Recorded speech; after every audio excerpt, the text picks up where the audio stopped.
Mike McCool here with the Royal Examiner. We're in the studio today with Letasha Thompson. She's a candidate for town council and the election's coming up on November 6th.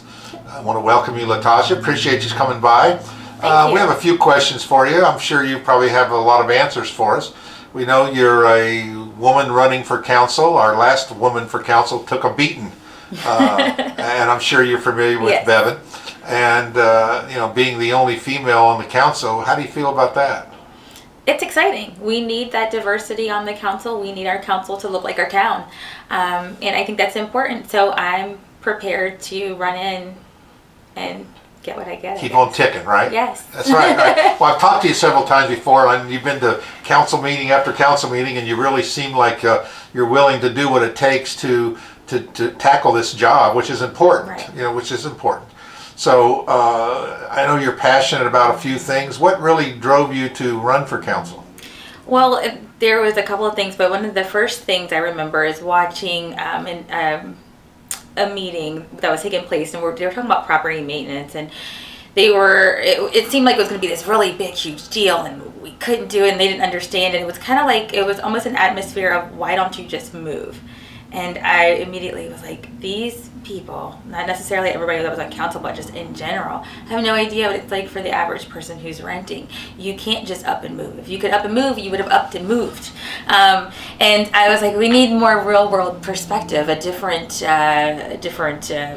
backgrounds and things on the council, because immediately I was like, there's no way you can't just move or just get yourself out of this situation immediately. Well, that's why I think so many people are living in hotel rooms or motel rooms, because they're paying more money, but they just can't save enough to get the deposits, or they made poor choices in the past, and just it takes time to do that. And you're right, it's hard to just get up and move. But we do have a lot of rentals in Front Royal, and I think that that's something that needs to be addressed, and part of it's going to be addressed, I think, with property maintenance. As you well know, in the last months we've had a lot of discussion. Council has drugged their feet in some sense, blaming it on budget or no money, which we don't have. So how do you feel about this property maintenance? Is it something you can support? Definitely. It's definitely something I can support. When we're looking at our rental population, and I think 45% in town are renters, that's a huge number of people, and we need to make sure that we're protecting those people like we do everyone else, and that's definitely something I can get behind. We also have, of course, our dilapidated buildings around town. Now, of course, with the property maintenance, it's we're going to be tweaking it to meet the needs of our town, things like that. So we definitely need the right people on council. Because if you don't have the right people in council, of course they might strike through things that are necessary, that other people would see as necessary, but those particular people don't see as necessary. It'll also be interesting, of course, to see how it's handled when there are people potentially on the council that have dilapidated properties. How does that affect how they tweak this document, how they look at this, how they vote on things moving forward? Yeah, that's polite words to say they're slumlords. Is that what you're trying to say? No. I don't know. I don't think we have any on the council. We don't have any slumlords on the council that I'm aware of. We do potentially, within the pool of people everywhere across the board, there are some that do own properties that are less than desirable. Yes, that are not being rented. They're just falling apart. Yes, I think we have one next door to our office here. But you do. That picture shows up in every story about dilapidated buildings. Right. So, well, I think that's So you're more than just going to be a one-issue candidate. You're just not all about property maintenance. No. And I've seen some of the other things you do. You talk about your humble beginnings, and you talk about your life experiences that you have. And gone from A to Z, and I think you have a good broad background. I think you say you want to bring to council. Exactly, and my goals are full spectrum. They're all about the people in our town, and I bring it up all the time. And I'm participating in a fundraiser next week as well. But I talk about the ALICE population all the time. It's asset limited, income constrained, employed. It's the people who are out here. They're busting their butts. They just can't make ends meet. They're not qualifying for the welfare, and they're struggling. And that's who you see at these hotels and motels and things. Those are the people that you see. They're working hard. They just can't always make ends meet. And like I said, I come from a different background. I grew up on Osage Street in the 80s. It was very different. I mean, it's not much better now, but there's not as much drug traffic and things like that on that particular street. But that's where I grew up. I bring that forward with me, that background. And then I also do a ton of volunteer work through the United Way and the Society of Emerging Leaders. I've been in the women's shelter over there. I've been at the food banks volunteering. And when you meet people, you talk to people, you understand how this works. And I think we need, like I said, my goals are full spectrum. I want to help people get out of these situations, by attracting those decent paying jobs where they can get up on their feet, making it easier for people to get into business and not go through a lot of red tape that's not necessary, because that's how you pull yourself up. You can start a business, you can get a better job, and you improve your situation. You could be working at, like, let's say McDonald's today, making $8 an hour, barely making it. But if we can get you a better job, you can then get a car. You can then travel, across town easier to get to somewhere else for better pay or whatnot. And you gradually increase, you better your situation. You talk about new businesses, and you're right. I think, and part of that is kind of all intertwined. It seems like the buildings, the property. People don't want to come to a town that's blighted, right? And that's part of, and that's something I don't think the public is all great about, these grants and things that we get. But we get those grants because we're not up to standards, and I think people forget about that part. And some of our powers to be have a tendency, we're getting these grants, and so what happens is kind of like self-prophecy there, that we have, we just keep digging the hole deeper. I think sometimes grants have a lot of strings attached to them, and I think, like you say, maybe that's not the attitude we need to have. You're thinking that, like you said, we want to be friendly to businesses, encourage people to strive and succeed. Yes. Not just the same old thing. Right. That's what I said in the past a couple times. I tell people, in the past, a lot of these people in leadership roles in our government, the county and the town, have never left and been anywhere. Or if they do go somewhere, they go to Disneyland or somewhere. They don't really see the real world. They don't go downtown, different places, Atlanta or DC, that's close, and just see completely different cultures. Right. That shows that people live in, and we're just not aware of it. Or go out at night. Go to New York City at 2 o'clock in the morning. It's a completely different city. Yes. Everything is very different, and I agree. There's not, like I said, a lot of diversity in the backgrounds and where you've traveled, where you've been, because that's how you learn about other people. That's how you learn about other cultures, is you go places, you go downtown, you go to New Orleans, you go any number of places, and you get you change a little bit. Yeah. Each time you go to a place, you change a little bit. How can we adapt this to fit our situation? Right. Oh, this is working here. Maybe we can bring that back here. That's right. And sometimes, we get to a point where we're like, well, we don't want to be like such and such, whatever such and such is. Right. But such and such is working. Why can't we look at that and maybe borrow their ideas, or incorporate that into our town? And what I want to see more of is, everybody's like, well, how do we get these businesses? And then you have people who say, that's EDA, that's not me, that's Board of Supervisors, that's not town. No, it's everybody. And we all need to sit down and work together to get these things moving. It's not just so-and-so's job to do it. Maybe they're in charge of it, they're ahead of it, but there's no reason why ideas can't be exchanged between all agencies involved. We're all here. This is our community. These are our people. We all need to be working the best that we can to make this the best place for everybody. Period. That's a good. Because I always said, what kind of town would this town be if everyone in it was just like me? Right. So you got to ask these questions, and you can go, what kind of country is this country being? Right. So, and it boils down to, though, we go back to the budget, because it's all these things we want to do cost money. Yes. And you heard at the forum where they tried to get the candidates to raise their right hand and swear on a stack of Bibles that I will never raise taxes. Right. That happened. I noticed you didn't say you would never raise them, so, so you were in the minority there. But it does happen. If we keep doing the same thing, but we want all these other and expect something different, right? You know what that is. So yeah. So just talk about taxes. Let's talk about it. let's talk about, first off, the question was completely like, you will never raise taxes. You always say no if it comes to vote.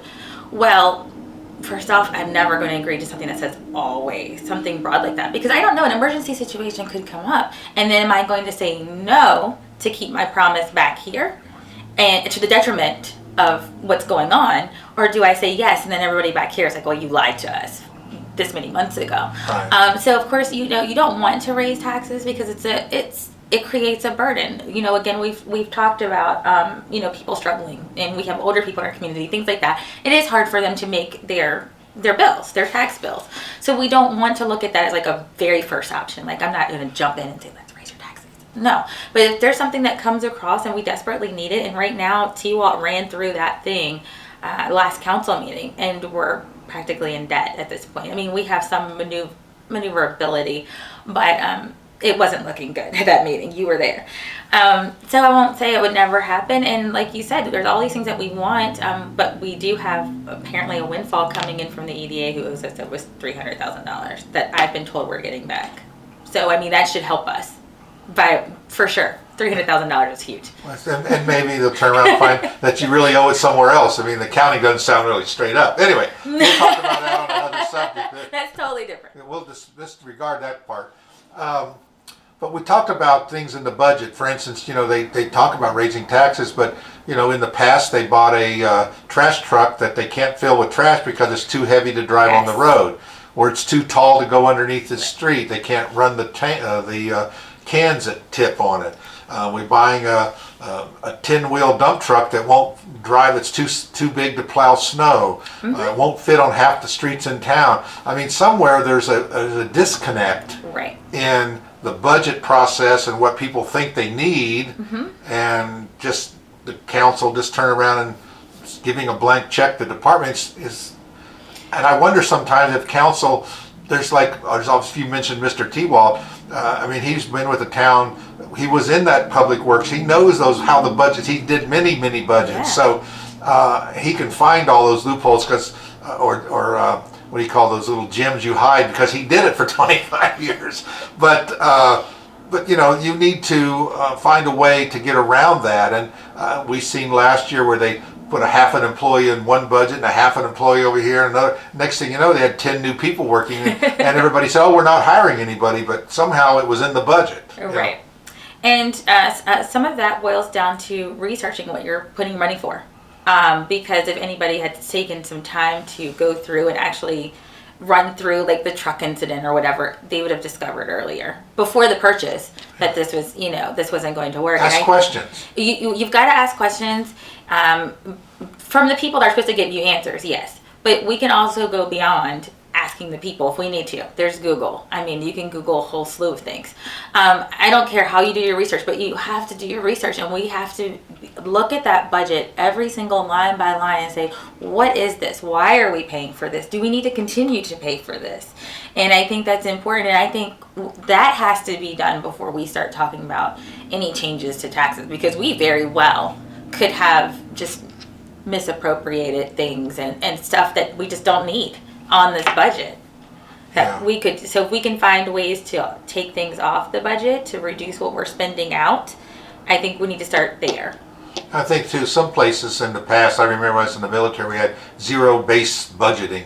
Every year you started from zero. You didn't just go back to last year's budget and just add to it. Right. And because that's the easiest thing to do. You start from the very beginning and you put all the items in and you justify every single item you put in there. Right. And do you really need it? Right. And I think maybe that could be a direction. Is that something that you can see, you indicate that's something that you would probably want to do? Yeah, we need to do something like that. It's just not working currently. Well, we're finding out now that the accounting since 2009, just using the EDA as an example. Right. Of course, we don't have all the information. Right, of course, we don't. And we've dug through, the Royal Examiners dug through 500 gigabytes of data that we received on the FOIA request, but went back for almost a year. And then we find out it's been going on since 2009, these discrepancies. And so you wonder, why? And where's the, even though places are audited, we rely on our leadership to provide the proper oversight. Right, that's true. And of course, I don't know the ins and outs of it. You would know more than me because you have all the information. But I was told it was a mistake on the EDA and the way they were billing the town, and we were, of course, paying them. Sure. So I don't know how we could have corrected that or course corrected or whatever. It may not, I don't know what the billings are in between. I don't have all those details. And it may not be anything, but it just has the appearance of somebody wasn't. So it definitely looks that way, that somebody wasn't doing something. And like I said, if they're billing incorrectly and it's hard to tell if, maybe it's multiple invoices for the same thing, but it was worded a little bit differently. I mean, I don't know what the case is. Sure. So we need to look at how did that happen? Right. Because that's a big chunk of change. Yeah. How did that happen? That was town money that the town people entrusted with the town to spend and to spend wisely. And it seems like the town thought that they were spending wisely, but the EDA wasn't billing correctly or something along those lines.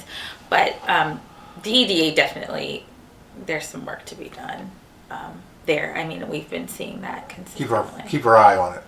Yeah, and like I said, we all need to be working together. Well, that's something that they've talked about. Well, the EDA, that's county. The town's washed their hands out of it. But if it affects our citizens in the town, wouldn't you think that you should have... We can't do this. We can't do this. It's not mine. It's county. We can't do this. This affects the people. And that's why this is important. This whole, that's so-and-so's ball, that's so-and-so's ball, this isn't us. That has to go. That has to go. We have to have a mentality where we are all working together for this community here, and we're going to make it the best. And how do we do that? By all getting together, getting on the same page, working towards common goals. And that's what we do. We can no longer do this passing it around thing. No. Well, that leads us to the county-town relations. That always comes up. Yeah. Oh, we're getting along great, or no, we're not getting along. So, right. What do you feel? I think they're getting along as far as I can see, but I think there needs to be some more. And like I said, we need to, incorporate this EDA here too. I mean, those three, the council, board of supervisors, and EDA should all be collectively on the same page when it comes to business development and things that affect our community, period. And right now we're not seeing that, those three entities all working together. We're not seeing that. Well, but some of the board members have been on the EDA. It's almost like the Supreme Court, like they stay there for life. Yes. And maybe we need to think about term limits. What do you think so. I am for term limits. Don't you think we need some fresh blood every once in a while? It goes the same as in the council or any other kind of planning commission. I agree. It's not a lifetime appointment. No, I think all of those situations should have term limits, and we would probably see a lot more change and advancement for the good if we did that, because we'd be getting in new people and not consistently what we've seen with certain last names, or because a lot of the voting and things that we've done sometimes in the past have been based on a last name, because that's what you had to go on when you got into your polling place for local government. I know that last name. And we see a lot of the deals and the things that happen, and we would see less of that. Well, I know you've been campaigning. Yes. Yes. You've worn out your shoes. So tell me about some of the things you've run across and some conversations you've had with people as you've walked around town. Oh my goodness. I've had all kinds of conversations. We, of course, have talked about property maintenance, because I have stopped at some of the apartments and the places that a lot of people don't go to. So we have talked about property maintenance. We've talked about our young people and getting them involved in different things, especially in government.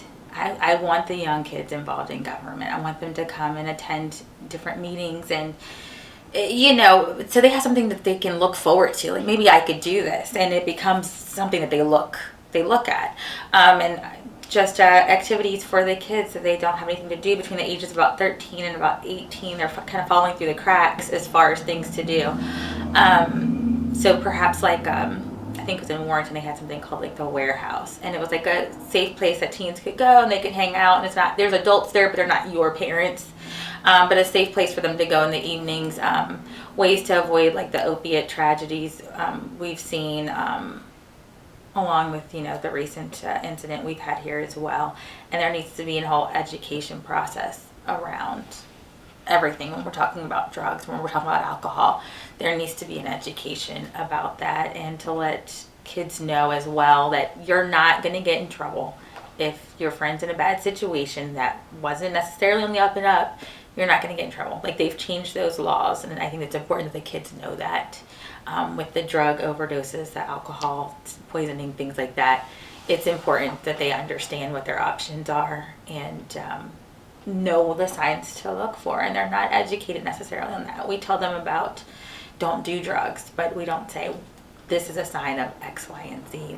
This is what you should do or how you handle the situation. I think we need some more education for our kids. So we've talked about the opioid crisis. We've talked about property maintenance in my walks, businesses, families struggling to make ends meet. But I met a person, and she's taking care of her family, and she opts to only work one job so that she can be home with her kids, but somebody else is paying for her groceries. And how it would be beneficial if there was something here that paid decently, and then she could work the one job and be comfortable without depending on someone else for basics at this point. Well, appreciate it. Is there any one last thing?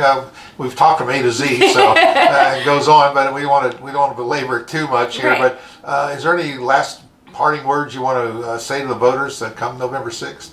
November 6th, come out and vote. It's very important that everyone knows that every single vote counts in local elections. Every single vote. So come out and make sure you do your part. And your town government affects you in ways more than your national government, your federal government does. And so you want to make sure you have the people that you want in place, a person that you trust. I hope that I'm your choice November 6th. And my website is letashathompson.com. And I can be reached at 540-671-3760. And I do answer. You do. Letasha, thanks so much for stopping by our offices. You. We really appreciate you taking time out of your campaigning to visit with us. Thank you.